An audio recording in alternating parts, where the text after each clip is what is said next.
Are you ready? Let's talk digital. Bonjour à tous et bienvenue sur le podcast Digital Feeling. Je suis Elodie Chenol et j'accompagne les CEO à travailler leur personal branding et celui de leur marque grâce au digital. J'ai pour ambition, à travers ce podcast, de répondre à toutes vos problématiques concernant le marketing digital. Pour cela, si vous avez une question, rien de plus simple, vous m'envoyez un message sur LinkedIn en privé et j'y réponds lors d'un épisode. Les questions peuvent tourner autour du personal branding, du B2B, de la plateforme LinkedIn, mais aussi des autres réseaux sociaux, de toutes les problématiques que vous pourriez avoir concernant votre stratégie d'entrepreneur et comment améliorer votre visibilité et surtout générer plus de ventes. Si je n'ai pas la réponse à votre question, j'irai chercher pour vous les experts du domaine pour vous produire un épisode qui répondra à cette fameuse question. Bonne écoute! Bonjour et bienvenue dans ce nouvel épisode de Digital Feeling. Alors, quelque chose est remonté des formations que j'ai données récemment, même de toutes les formations que je donne finalement. C'est l'IA, c'est super, ça va vite, c'est génial. Il y a toujours cette petite impression de baguette magique. Je demande quelque chose et j'obtiens un résultat. Alors après, quand on creuse souvent, les résultats, ils sont pas forcément au rendez-vous. Ça peut venir du prompt, ça peut venir de l'outil, ça peut venir des données d'entraînement. Et je voulais justement vous parler dans cet épisode des biais de l'IA, des outils de l'intelligence artificielle générative et des bonnes pratiques pour les contrer.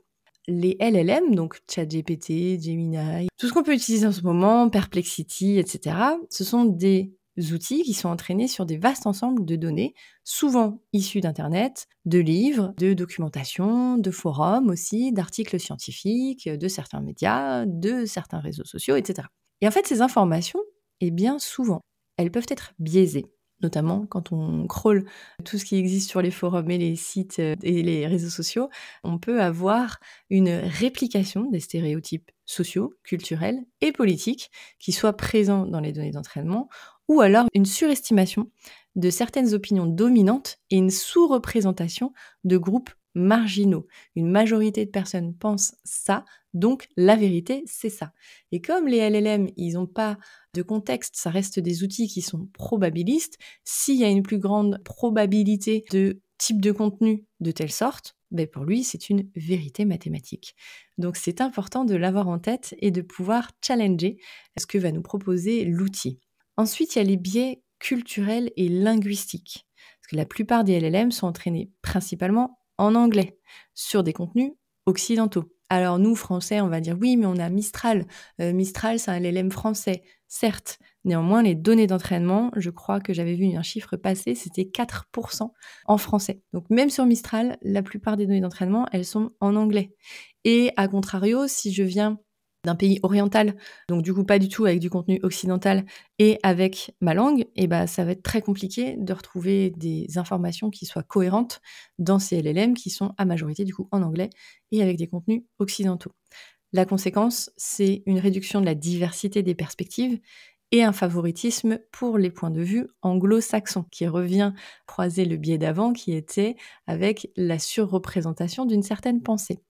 Ensuite, une autre conséquence, c'est qu'il y a moins de nuances pour certaines cultures ou des langues qui seraient minoritaires, et la traduction et interprétation est influencée par des normes culturelles dominantes. Donc aujourd'hui, en tant qu'occidental, on trouve ça génial. Si on parle anglais, c'est super.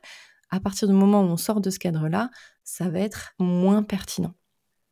On a aussi les biais cognitifs et algorithmiques. Donc les LLM génèrent des textes qui se basent sur des probabilités statistiques. Jusqu'ici, tout va bien. Le souci, c'est que ça peut les amener à privilégier des réponses communes plutôt que des analyses profondes, et donc de renforcer des idées préconçues qui seraient présentes dans les données. Et c'est là où on perd toute la richesse et l'approfondissement de la réflexion humaine, puisque comme c'est probabiliste, je te sors ce qui a la plus grande proportion de présentation et pas forcément ce qui serait intéressant par rapport à ta requête. Les conséquences, c'est qu'il y a des biais de confirmation. Et d'ailleurs, vous pouvez tester ChatGPT si vous l'utilisez même en version payante assez régulièrement. Vous allez voir que au fur et à mesure, il va confirmer ce que vous pensez et il va travailler ce biais de confirmation. Et donc, pour en sortir, il faut vraiment prendre du recul par rapport à ce que vous lui demandez et pouvoir prendre ce petit pas de tester sur un autre outil que vous n'utilisez pas pour challenger ce que vous dit l'outil avec lequel vous travaillez tout le temps, puisqu'il sera biaisé, puisque vous l'aurez entraîné dans cette direction-là. Alors forcément, un biais de confirmation, c'est quoi? C'est une tendance à valider des croyances existantes plutôt qu'à les remettre en question. Et c'est vrai, quand on a un outil qu'on aime bien, on a nos habitudes, et puis on a tous des biais, quels qu'ils soient, mais quand on a notre biais de confirmation, on est convaincu que c'est la bonne chose. Et en marketing, par exemple, ça peut être une grosse erreur, notamment si vous lancez un nouveau produit, que vous dites, tiens, j'ai pas le temps de faire des enquêtes, je vais demander à ChatGPT ça ou ça, et qu'il va dans votre direction, vous allez peut-être passer à côté d'autres typologies de clients ou de besoins qui auraient été intéressants. Ensuite, il y a les biais d'ancrage. Donc, c'est une forte influence des premières informations rencontrées sur une réponse, toujours dans l'état probabiliste, et l'effet de récence avec une influence disproportionnée des données les plus récentes. On est tout à fait dans les règles de SEO finalement. Les LLM, c'est des machines qui vont crawler les informations qu'elles ont à disposition dans leur base d'entraînement et pour certaines sur Internet. Et ça fonctionne avec des balises de référencement. Et effectivement, plus il y a de récence et plus il y a de volume sur une information, l'outil ne va pas voir la différence avec la pertinence de l'information. Puisque je le rappelle et j'aime bien le rappeler, l'outil ne comprend pas votre demande. C'est important de l'avoir en tête. Ensuite, il y a des biais d'optimisation et de sélection. Donc là, les modèles, les LLM, ils sont optimisés pour produire des réponses pertinentes et sûres. Ça, c'est la base. En tout cas, c'est ce qu'on aimerait. Je reformule. Avec tous ces outils probabilistes, l'objectif, en tout cas, c'est de produire des réponses pertinentes et sûres.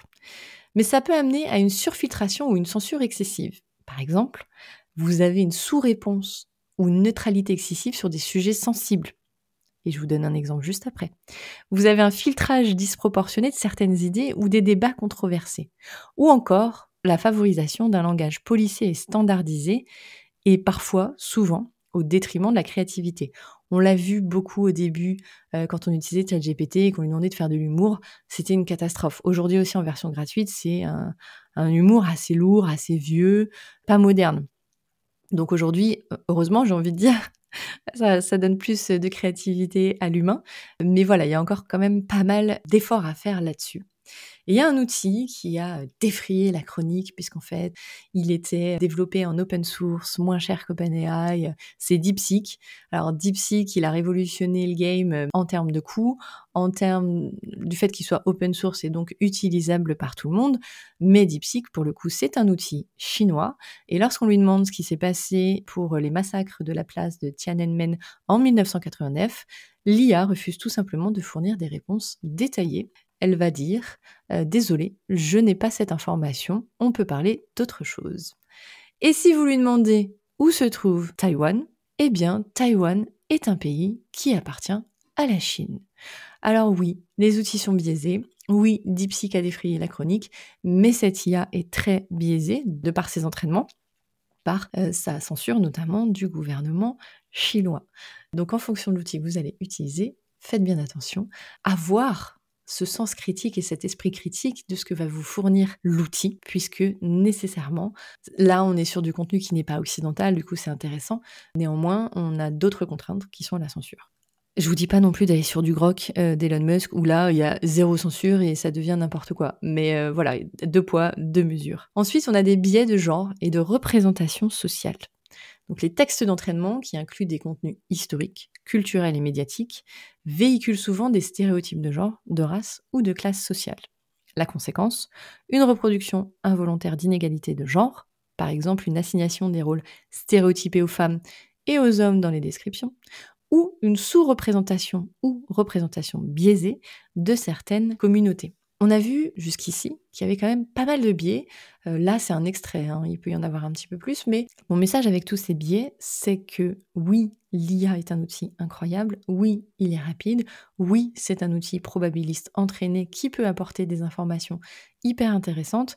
Attention néanmoins à bien prendre ce pas de côté, à bien challenger ce que vous proposent les outils, à bien vérifier et à ne pas prendre comptant l'information qu'on va vous donner, puisque c'est ce qui pourrait amener à favoriser des biais. Et c'est ce qui peut amener aussi l'outil à halluciner, enfin les outils à halluciner. Une hallucination, c'est quoi ? C'est en fait une information que va vous donner le LLM qui paraît probable, alors qu'elle est fausse, inexacte ou même inventée. Mais comme elle paraît crédible, on a tendance à lui faire confiance. Alors des exemples courants, des citations qui seraient inventées, Victor Hugo qui aurait dit quelque chose qu'il n'a jamais dit, une référence bibliographique fictive, attention, l'article ou le livre n'existe pas, des faits historiques erronés, il peut mélanger des événements ou en créer de nouveaux, créer des concepts de techniques inexactes, alors là c'est un petit peu plus compliqué, mais il peut inventer des explications scientifiques ou des termes n'ayant jamais été utilisés, ou alors si votre question est ouverte, il peut complètement combler les vides, ce qu'il n'a pas compris, par des suppositions qui seraient infondées. Oui, les LLM hallucinent.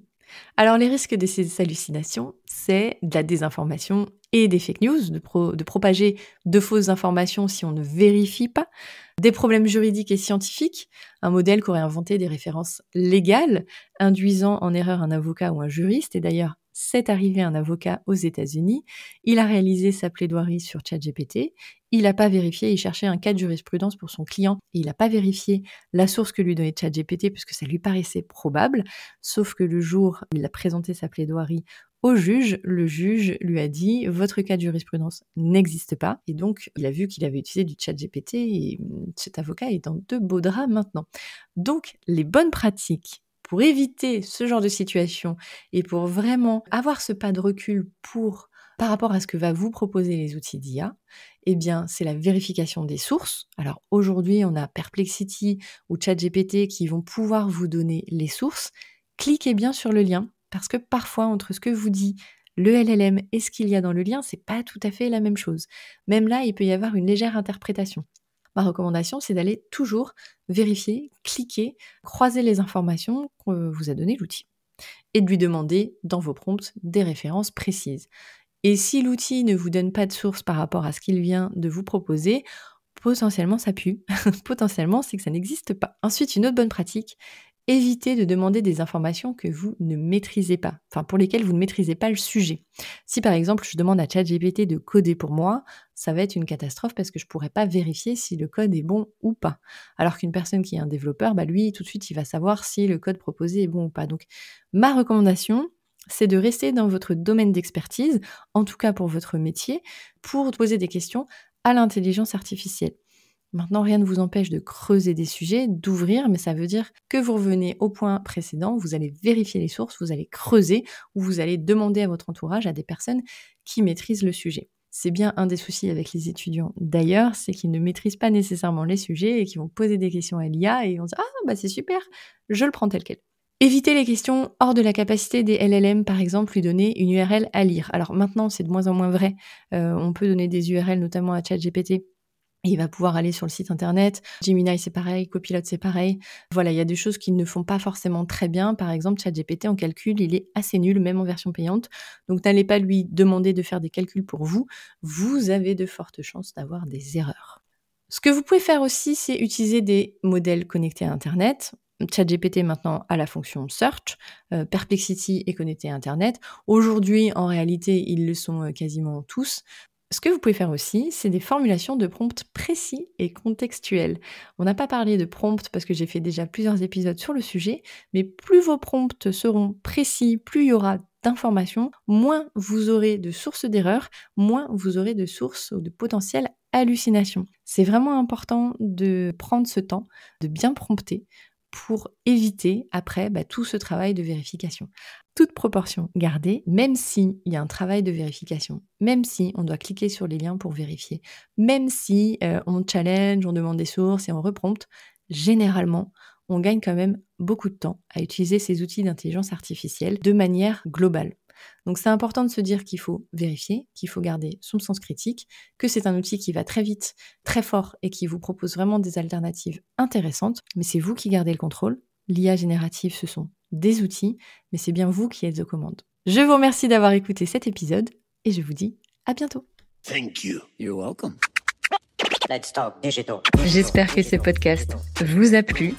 Si vous avez aimé cet épisode, n'hésitez pas à soutenir le podcast en laissant une note et un avis sur Apple Podcast ou sur vos plateformes d'écoute. Ça me permettra de remonter et de pouvoir partager à d'autres entrepreneurs les réponses que vous vous posez. Merci à tous, à bientôt.